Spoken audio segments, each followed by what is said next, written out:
Hello and welcome into this week's edition of the Walkthrough. I'm your host, intern Joe Macheca. Welcome in, everybody. We are here to break down a little bit of summer camp. Obviously, summer camp's kicking off on Friday, and then we also had some camp on Saturday. Media was available to go to camp, so we'll have obviously full breakdown of that. Plus, we heard from all the players, all the coaches from media days on um, Thursday. Excuse me. So got a lot of great stuff from them, and we'll be sure to break down any questions you guys had from media days as well. But I did want to focus on the schedule as well tonight too. Because the schedule is a very big deal, and we're a couple weeks away. William Jones checking in. Patrick Martis says tough recruiting weekend over 2. Yeah, absolutely. And so we'll get to that as well. But Michael Lynn, any news from camp like today? Nothing really. No injuries to speak of as of yet. Knock on wood. So we do a lot on this program. But camp has started, right?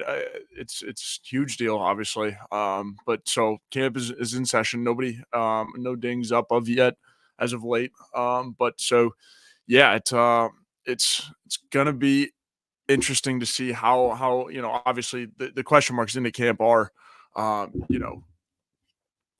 couple of positional battles that we're watching, wide receiver room being one of them, and then number 2, the running back room. Obviously I think Rocket's going to come out on top, but the offensive line as well. We've talked about that in previous shows as well. But I did want to go through the schedule here real quick, and you guys keep chiming in the comments from any questions from camp and everything like that. And I just want to break down the schedule and kind of give like a number, just throw a number out there. And we'll see, where South Carolina might finish. But as of now, so yeah, Old Dominion, week 1, Saturday, August 31st. It's a lot closer than you guys think. We are so close to week 1. We're officially in the month of August now, which is awesome.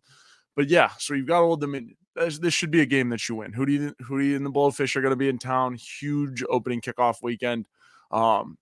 You got to beat Old Dominion. You got to beat Old Dominion. Then brings up week 2, Kentucky. Travis Edwards checking in. How we doing?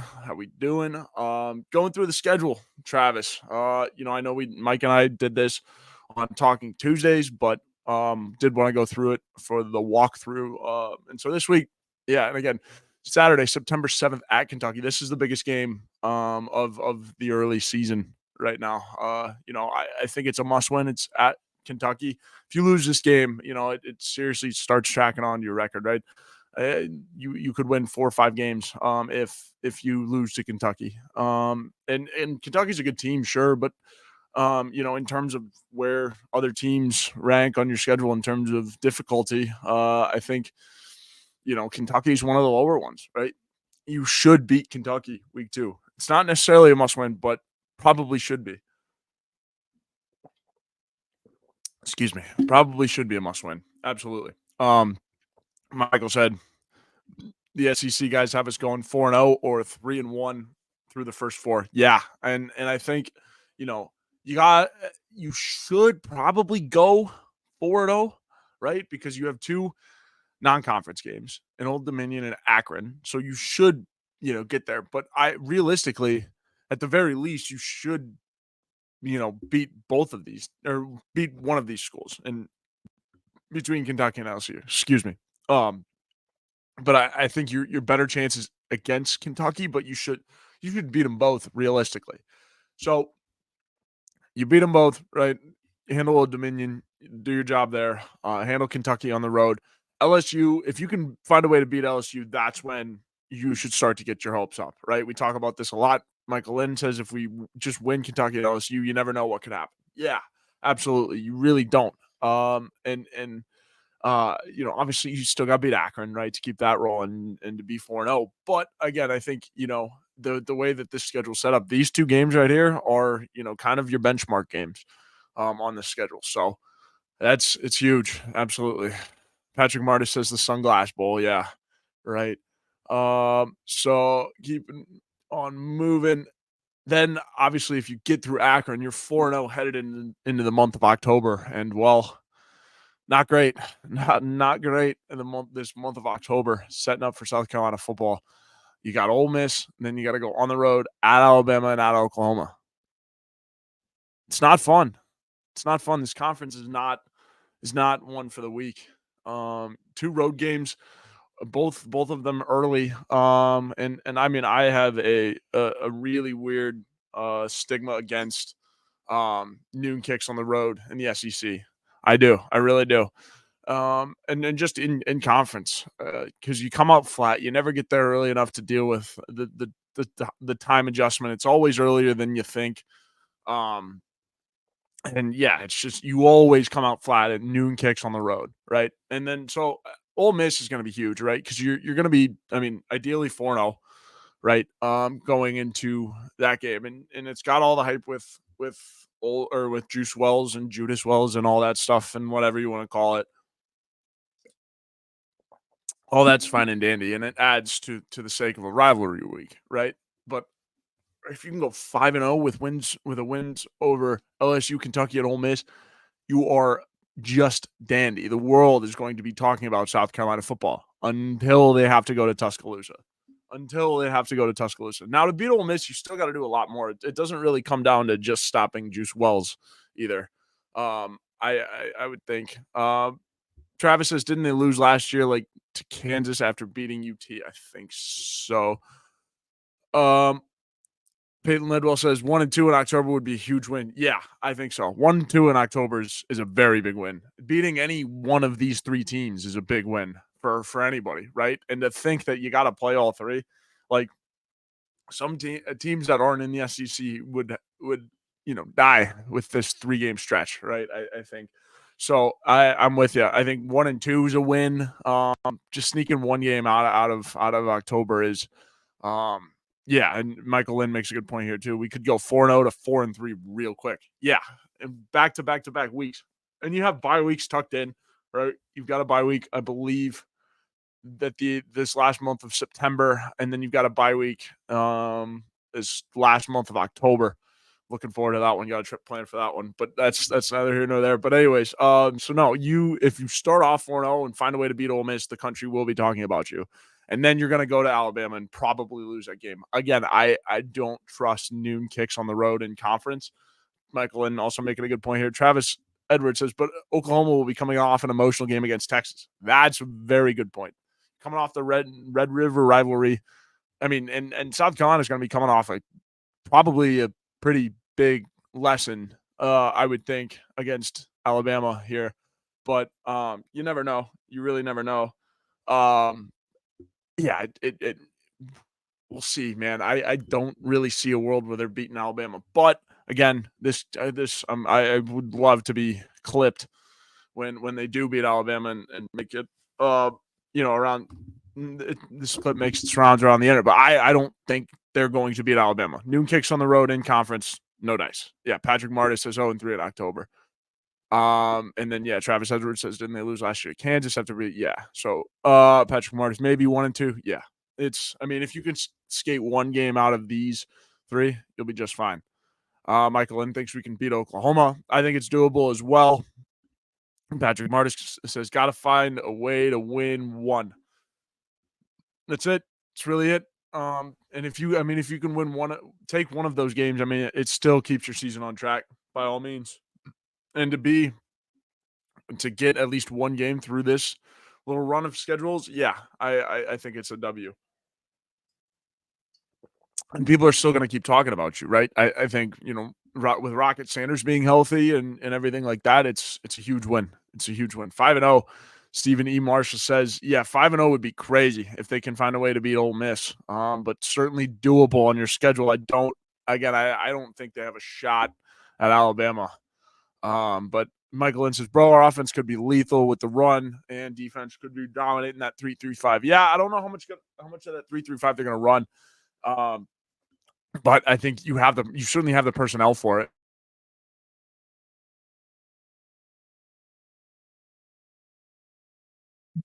I think they're going to use it a little bit more. But again, yeah, if the offense can find a way to run the football pretty well, it's going to be good. It's going to be good. Peyton Ledwell says 3-1 in August/September to be big 4-3 going into November. Sorry, I can't read. Winnable games down the stretch in November. Yeah, no, completely. I agree. Um, and we'll see. I mean, 4-3 going into November after starting, you know, after starting 4-0 or starting 3-1, sorry, excuse me. That's pretty good. That's pretty good. And Peyton's pretty realistic too. William Jones says 2010, Joe. Yeah.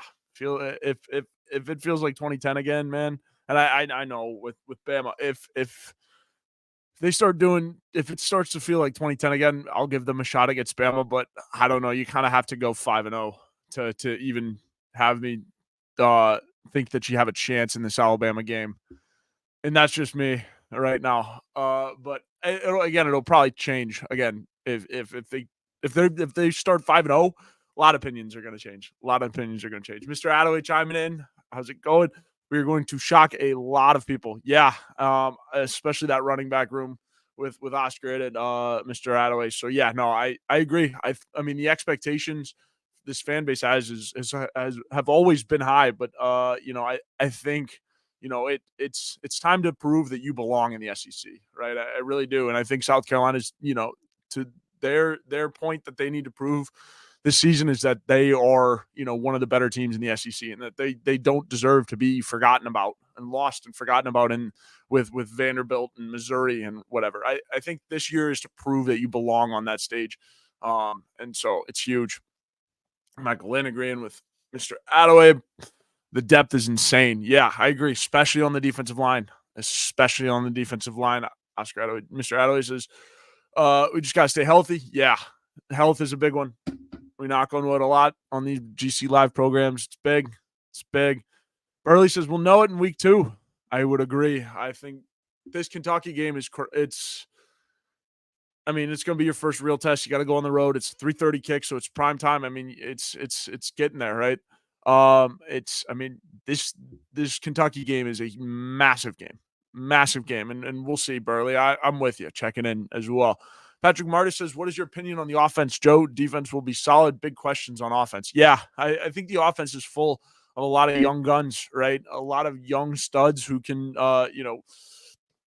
really prove themselves this year. They haven't shown a lot, in terms of tape or on an SEC standpoint or a college football standpoint. A lot of guys who have a lot left to prove, but I think this offense can be really deep. I think the running back room is the deepest room, on this offense. When you have a guy like Oscar Attaway should be starting somewhere. He decides to come join a room with Rocket. And join forces there. And then you have a guy like Juju McDowell already in the mix, Jawarn Howell as well.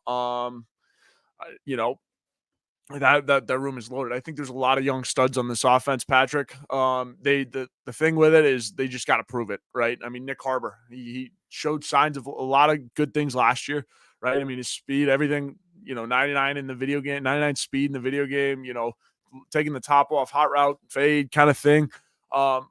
These guys just got to prove it on offense. It's plain and simple. That's what it boils down to for me. And I know this defense is loaded. You're right.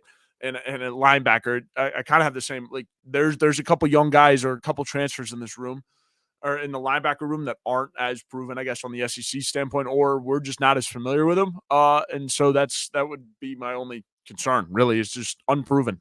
Unproven is my opinion on the offense. But I think they have all of them. Every guy on this offense has some serious game. You just need the offensive line to hold up, and again, studs. They have studs on the offensive line everywhere. Really on this offense, it's an SEC football team. You got dogs across the way. But yeah, Big Red says a running game is key to success this year. Yeah, Big Red. And they're gonna have to find it early and often. And I think Rocket and Oscar 083, baby. 083 are going to help out quite a bit with that. Burley says it all boils down to the O-line. Exactly. Yeah, and O-line injuries suck. But if you have an injury, offensive line injury, you got to deal with it and mesh together, right? So that's huge, Burley. Absolutely.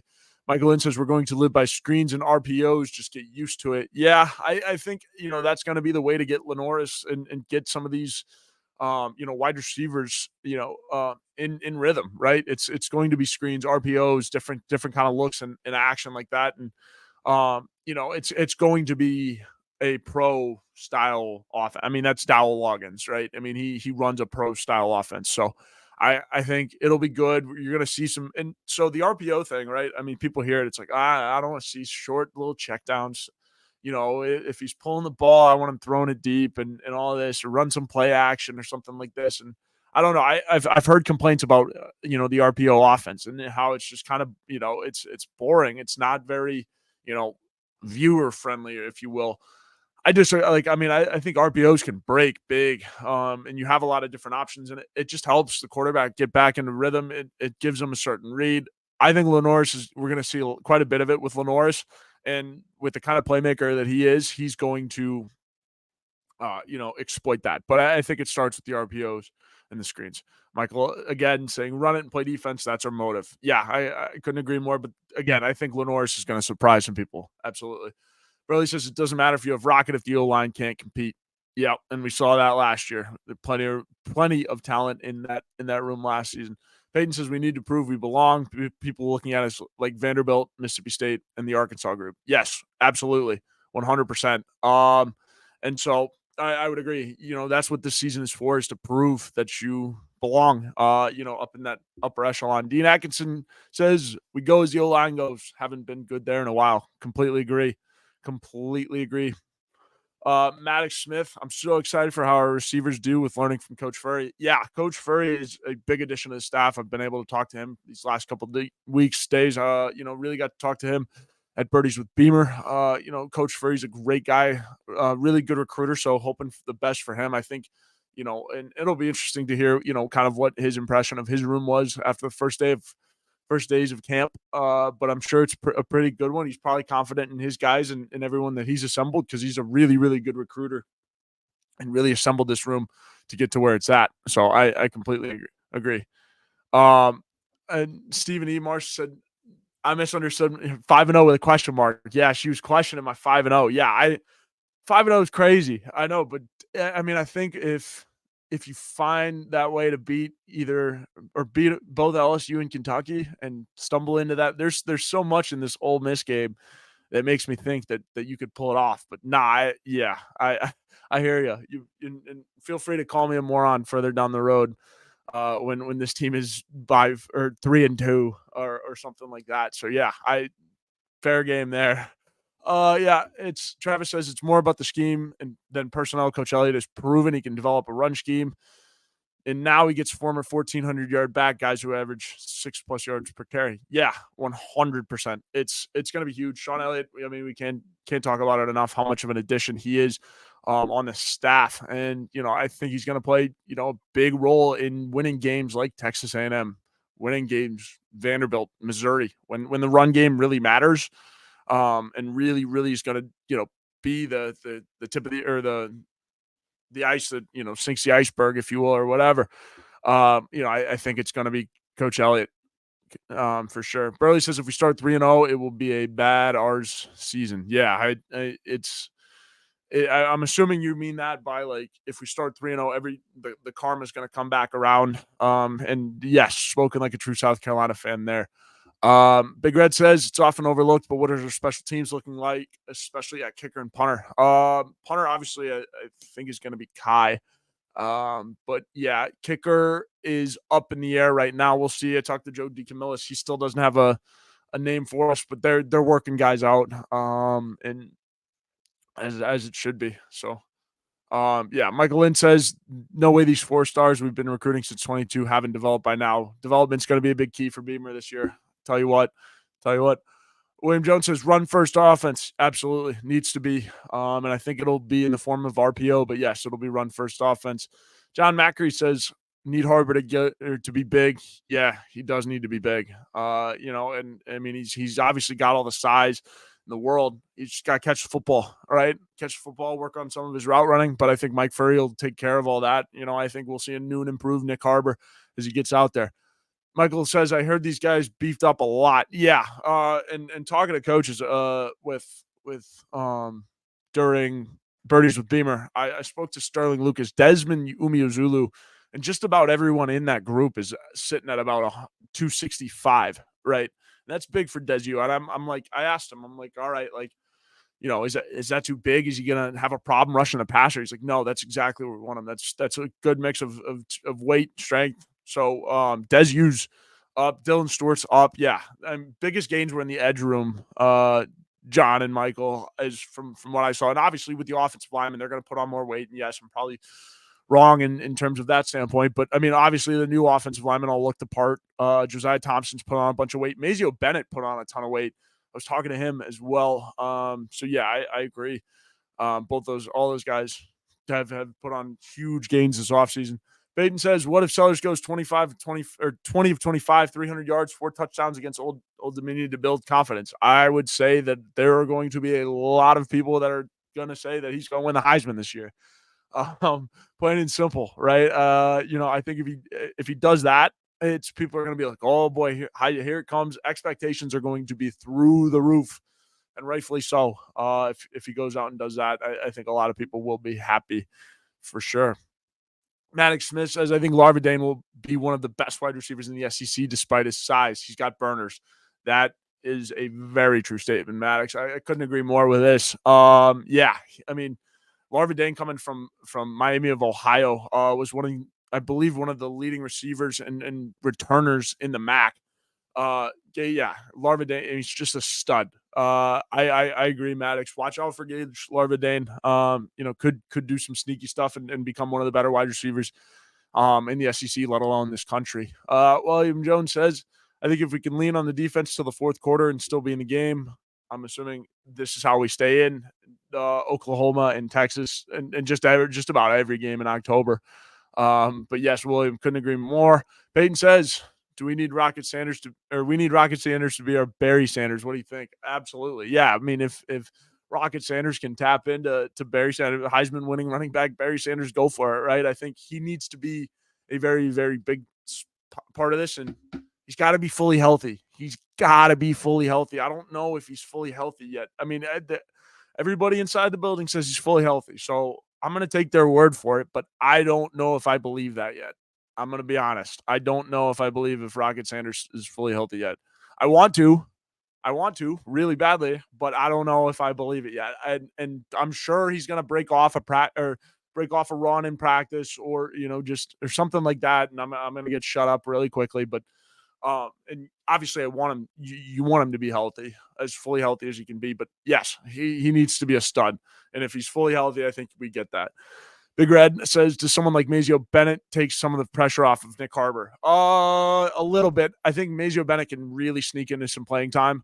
I don't know if it'll be right away, but I think, as soon as it starts to slow down to Mazio, we'll get more of a indication on, when he starts to see the field. But I mean, he did all that and more in the weight room. I mean, he looks like a entirely different kid. He looks like a wide receiver, football player, like no more scrawny, speedy kid from Greenville, right? I mean, he's all that, and like he's an SEC football player, all that. So I think Mazio, it's what it's gonna come down to is, being a freshman in the room, right? Learning how to, adjust with college football, but he's going to compete. I say this take every single time he comes up, right? He's one of the best competitors, we've seen in this state. So I think he's going to play a huge factor in competition with that wide receiver room. Just push, and really, really, I don't know about take the pressure, but make him better. Absolutely. Absolutely.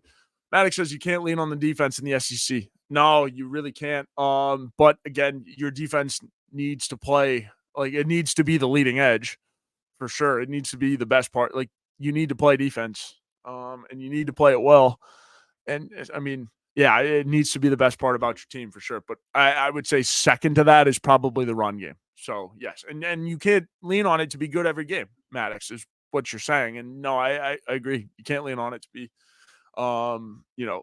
great every game. Michael says, do you think Nick Carver will be the number one wide receiver? I think he does take it by proxy, but again, there's a lot of talented guys in that room, man. Gage Larvadain, Jared Brown. I'm looking at you two. I think those two guys could really step up and make a difference. We'll see though. We'll have to see. I think if not Harbor, Larvadain or Brown, for sure, Michael. Maddox says, what have you heard from the transfer linebackers? I heard Demetrius Knight's pretty darn good. I've heard Demetrius Knight is pretty darn good. Clayton White's happy with his linebackers, satisfied, all that and more. And then he's also, really excited about his defensive line. And when you have a defensive coordinator that's excited about your defensive line, as excited as Clayton White was when I talked to him about it last week, That's usually a pretty good sign. So I would agree.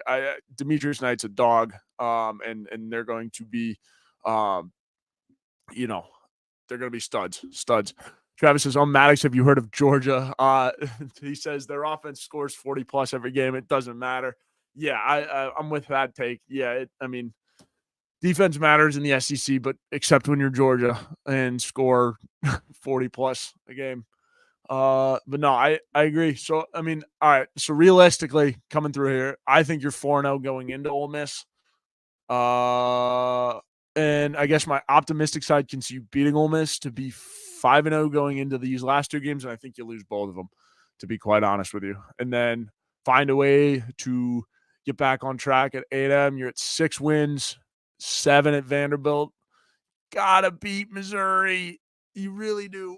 If the difference between Missouri and so I take that back. I don't think you're winning 9 games this year. I really don't. So you're losing to either Missouri and or Clemson, I think. And I mean, Missouri's gonna be a really, really tough game. Um, but and then also I hate to say it, but I think you lose to Clemson too. Um, but again, if you can beat Ole Miss, LSU, Kentucky, Texas A&M, who knows? Who knows? But the record that I would put the stamp on is I think you go. Let's tally them back up. 1, 2, 3, 4. 4-3. I take that back. I think you're losing to Ole Miss. 5-3.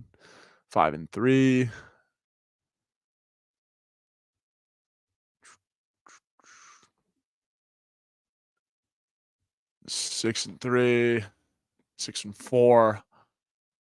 Yeah, 7-6, 7-5 ish. I don't know. Is my official, I guess, record prediction. I could see him winning 8 games very easily. I mean, it's the SEC, so we'll have to see. So I'll take a couple more questions before we wrap things up here. But yeah, Peyton says it's hard to predict Gamecock football. We could either go 4-8, 8-4 after a 5-7 season. It's pressure to make a bowl in 2024. Peyton hitting the nail on the head here.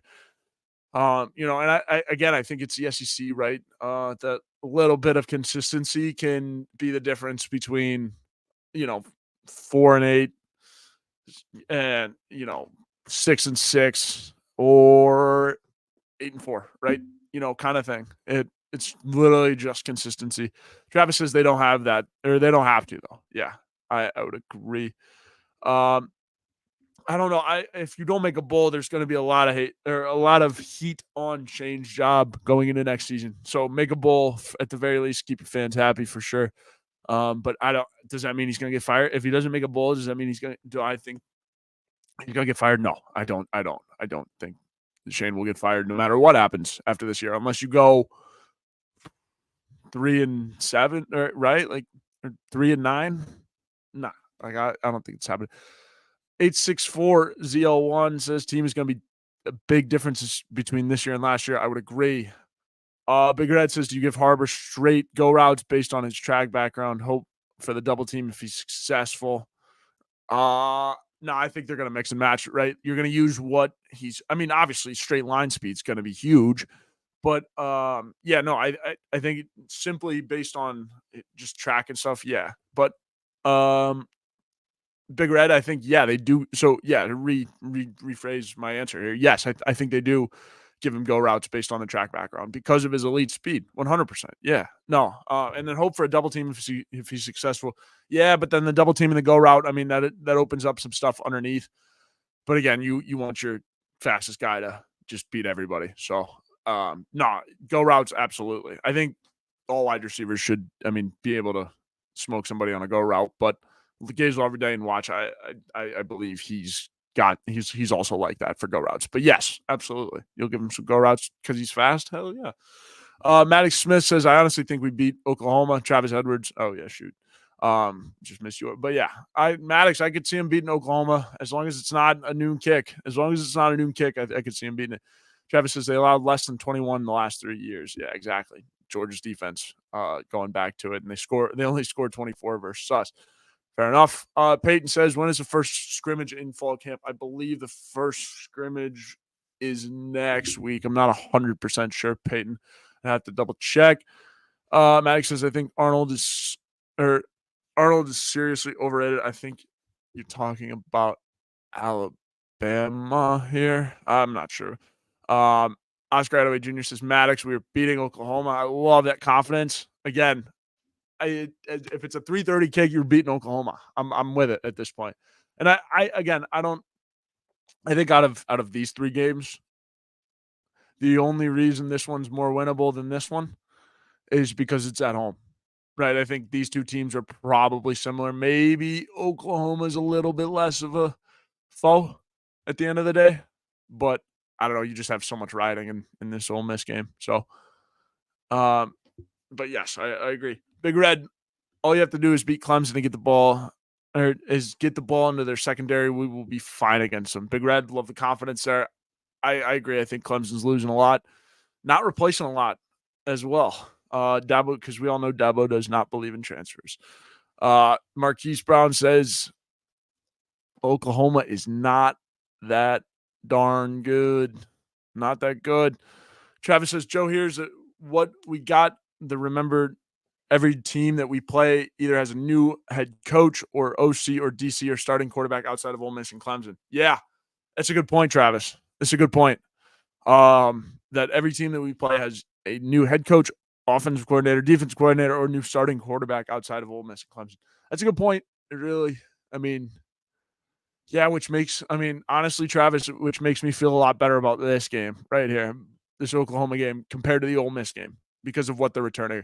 And then obviously there's the rumors of Jackson Dart tearing his ACL. I don't think he did, but yeah, I would agree with you there. Marquise Brown said, y'all overhyping Oklahoma. Yeah, I certainly overlook I'm certainly, obviously giving them a nudge there. But so yeah, absolutely. Travis says, that's what it was. The new head coach. That's an awesome stat, Travis. Shout out to you for that. Maddox says, I think a lot of teams in the SEC have a bunch of huge question marks. This is also a good point, which is why, again, going back to Peyton's point, it's like there's a very fine margin of going 4-8, 6-6, and 8-4, right? Like there's a very fine line between that, and that's just the SEC, right? As Maddox brings up, a lot of teams in the SEC have a bunch of huge question marks. So this whole season, right? This whole season of college football is wide open, especially the SEC, right? There's so much ground to be played for again. There's no, other than Georgia, right? Kirby and return a lot of guys, but thank God you don't have to play them this year. It's for darn sure. Big Red says, does not playing Tennessee, Florida, Georgia come as a help to this new Gamecock team? Absolutely. Yes. Absolutely. Absolutely. I think Tennessee and Georgia are going you don't want to play them this year. I think Tennessee's better than you think. Their defensive line is going to be really, really, really, really, really good. So yes, it does help. And I guess Florida, I don't think Billy Napier lasts the entire year, to be quite honest. But I do think, Florida, you'd probably have to go down to the Swamp again, which is not a fun place to play. Not a fun place to play. William Jones says, Joe, is Mike Yuva coming back? That I do not know. I will also be dropping some news later over on my Twitter and all that coming later. But no, I do not. As far as as far as Mike goes, I have no idea.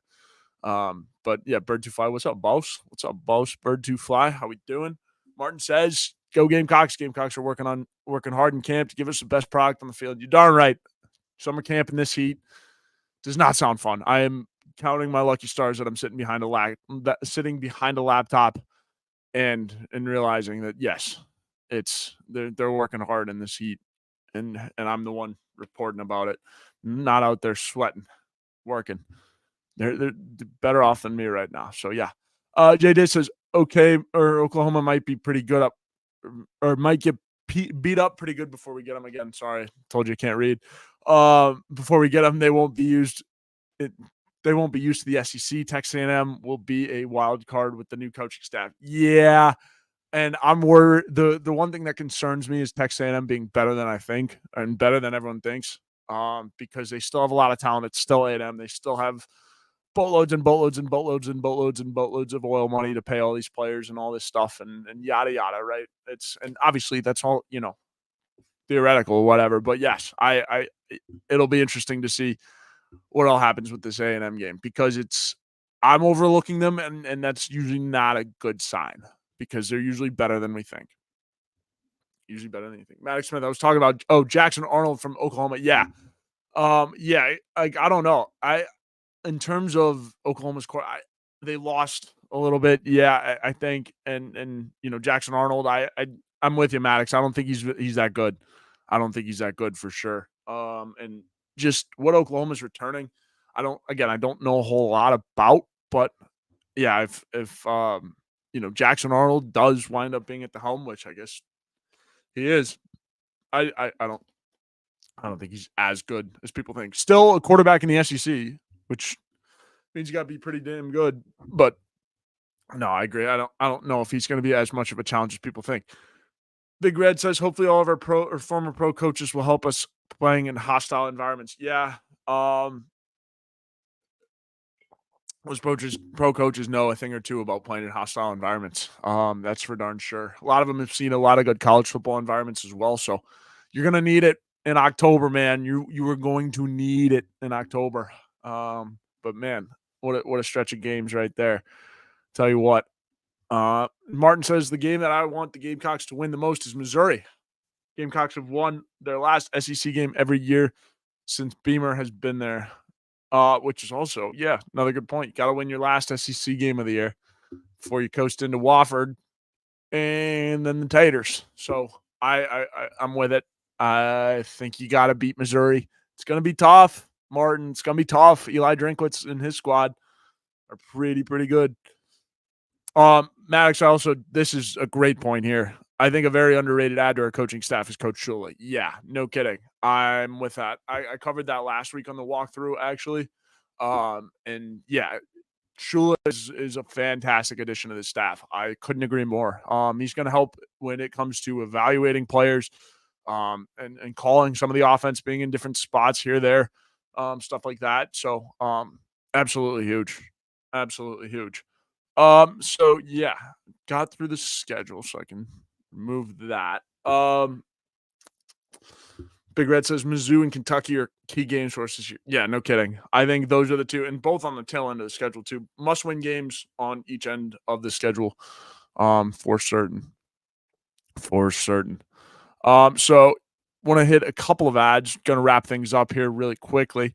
First ad of the day is our good friend Andy Luedecke, My Perfect Franchise.